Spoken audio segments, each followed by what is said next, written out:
جی کتاب کا سبق، آج سبق پڑھیں گے وقف کا، کیونکہ وقف بھی چل رہے ہیں ہمارے، تو وقف کا سبق پڑھ لیتے ہیں۔ وقف کا معنی کیا ہے؟ ٹھہرنا۔ اور وقف دو طرح کا ہے، ان کی پھر الگ الگ تعریف ہے، ٹھیک ہے۔ وقف ایک ہے جس کلمہ پر آپ ٹھہر رہے ہیں، وقف میں اس کلمے کو کس طرح پڑھنا ہے، اس کو آیا ساکن کرنا ہے، یا اس کو جس طرح آپ نے پہلے پڑھا رواں پڑھا اسی طرح اس کو وقف میں پڑھنا ہے، یا آپ نے اس کو حرف کو کسی حرف سے تبدیل کرنا ہے۔ اس کو کہتے ہیں کیفیت وقف۔ کیا کہتے ہیں؟ کیفیت وقف۔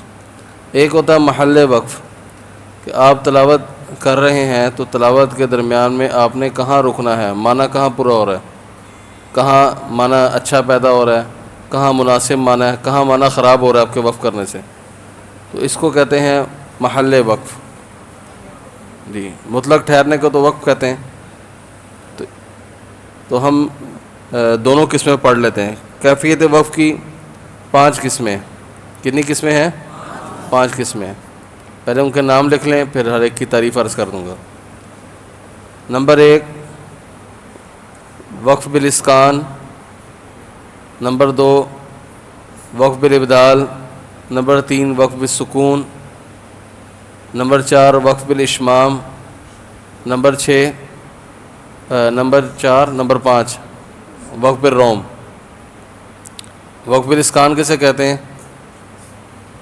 کلمہ کے آخری حرف کو وقف میں ساکن کرنا، کلمہ کے آخری حرف کو وقف میں ساکن کرنا۔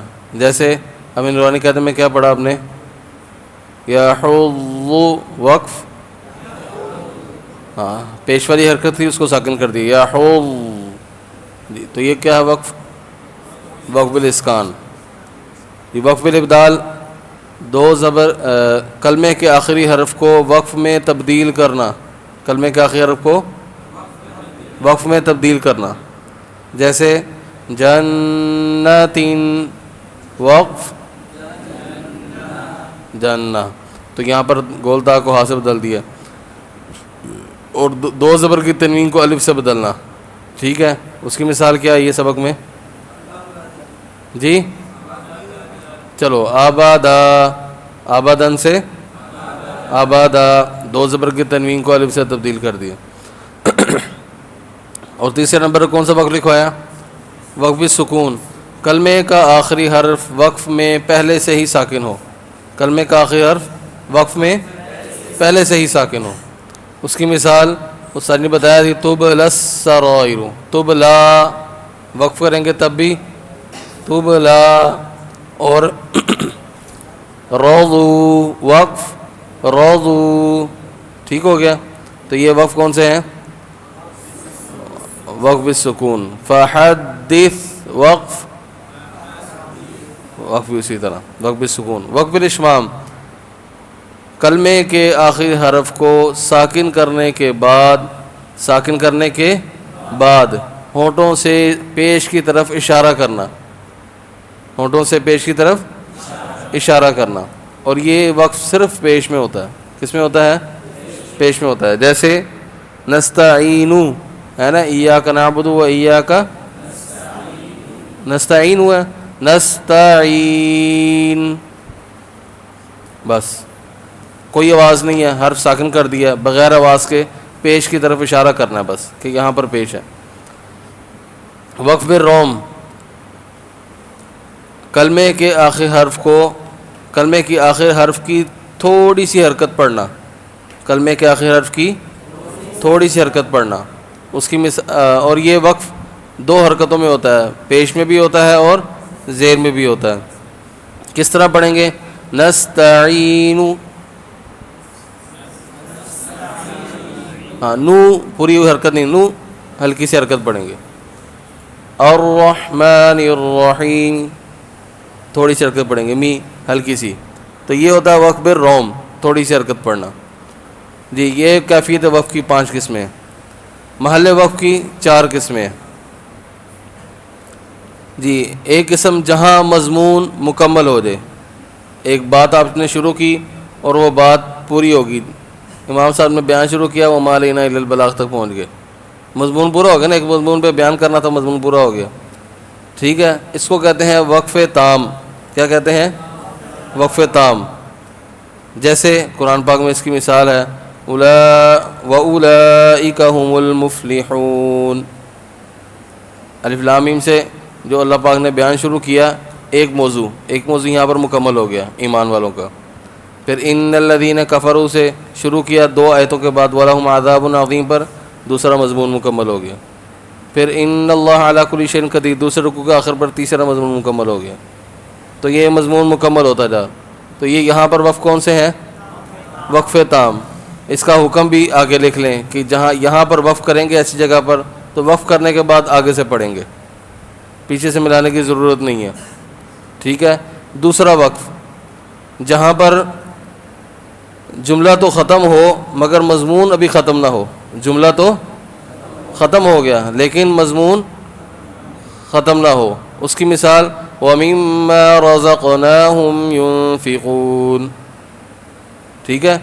مسند لے, آپ تو پڑھتے ہیں نا مسند لے, تو یہ کلمے کے 2 حصے ہوتے ہیں, 2 جز ہوتے ہیں. تو یہ جب پورے ہو رہتے ہیں کلمہ پورا ہو جاتا ہے. تو کلمہ پورا ہو گیا لیکن بات ابھی ختم نہیں, آگے ایمان والوں کی مزید بات باقی ہے. تو یہ وقف کون سا ہوتا ہے؟ وقف کافی. یہاں اس کا بھی یہی حکم ہے کہ وقف کریں, وقف کرنے کے بعد پیچھے سے مت ملائیں, آگے سے پڑھیں. تیسری قسم ہوتی ہے وقف حسن, کہ جہاں پر نہ مضمون ختم ہو اور نہ ہی جملہ تو ختم ہو, ہاں جملہ ختم ہو جائے, کس طرح ہے, نہ جملہ ختم ہو نہ مضمون ختم ہو. اس کی مثال ہے جیسے بسم اللہ, یہاں کوئی وقف کر دے, یہاں پر ابھی جملہ ختم نہیں ہوا, لفظ اللہ کی 2 صفتیں آگے موجود ہیں, الرحمن الرحیم, بسم اللہ پہ وقف کر دے. اسی طرح الحمدللہ پہ کوئی وقف کر دے تو وقف تو ہو گیا. تو اس کا حکم یہ ہے کہ جب اس طرح کا وقف ہو تو پیچھے سے ملا کر پڑھیں. اور اگر وقف حسن, اس کو کہتے ہیں وقف حسن, اگر وقف حسن آیت کے آخر میں ہو, یہ تو آیت کے درمیان کی مثال آ گئی, آیت کے آخر میں ہو تو پھر پیچھے سے ملانے کی ضرورت نہیں ہے, پھر آگے سے پڑھیں.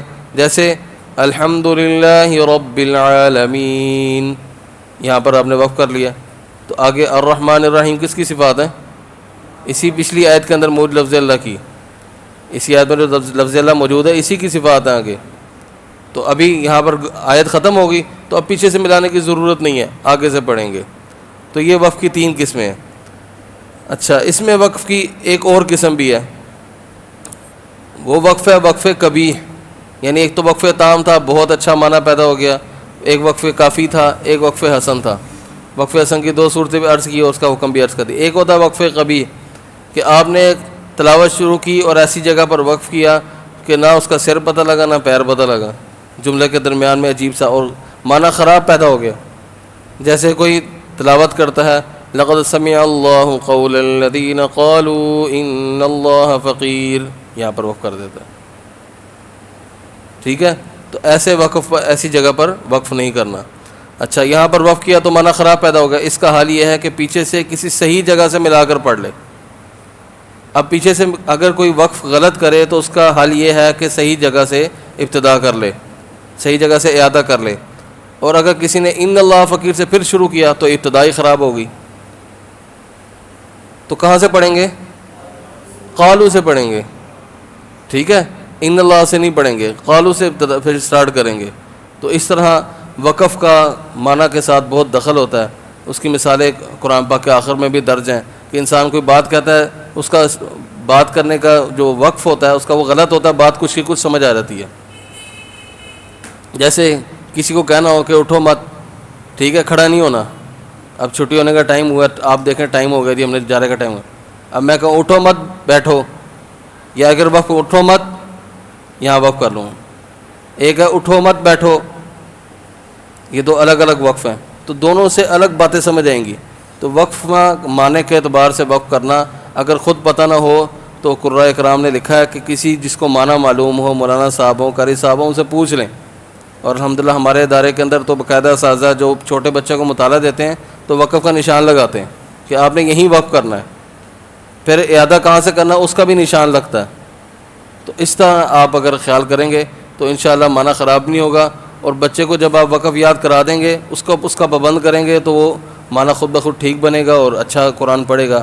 سننے والے جو معنی سمجھنے والے ہیں ان کو بھی تلاوت سن کے محظوظ ہوں گے۔ اللہ پاک مجھے آپ کو ہم صحیح تلاوت کرنے کی توفیق نصیب فرمائے۔